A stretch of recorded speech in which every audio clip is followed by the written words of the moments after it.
ce qu'un manager doit absolument savoir pour basculer vers le monde des leaders. Point extrêmement important et que je vais essayer de vous expliquer avec ce qu'on a découvert au travers des neurosciences.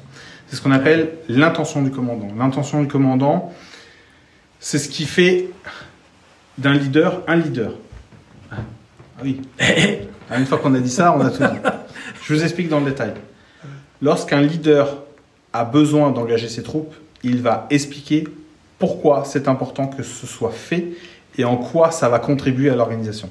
Et c'est ça qui est important de comprendre, c'est que l'intention du commandant va stimuler l'organisation pour qu'elle délivre ce qui doit être réalisé pour atteindre l'objectif.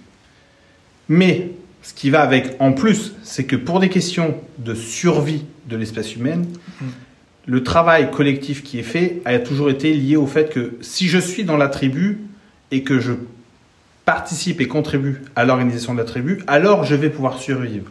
Si je me fais sortir de la tribu, je vais potentiellement mourir parce que les conditions sur 400 000 ans, je ne parle pas des 50 dernières années parce que finalement c'est rien par rapport au reste, c'était quasiment la mort assurée. Et donc l'intention du commandant avait le mérite de poser le contexte sur le...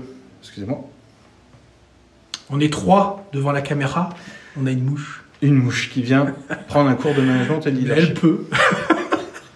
L'intention du commandant aura le mérite d'être clair sur ce que je souhaite. Alors, ce qui va avec derrière, et vous pouvez le retrouver notamment à l'école, c'est un des écosystèmes où on voit tout de suite l'intention du commandant de manière implicite. Quand un professeur parle négativement de votre enfant, il y a de fortes chances pour que votre enfant soit mauvais et reste mauvais.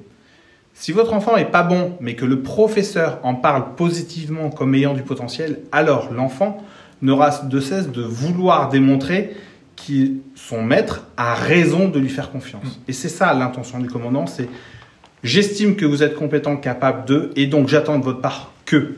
Et donc les équipes n'auront de cesse de démontrer que le leader, manager, commandant avait raison de leur confier la mission. Et donc je vous souhaite à vous individuellement et à vos managers d'avoir des intentions de commandant claires, pertinentes et efficaces dans votre organisation. À demain. Salut.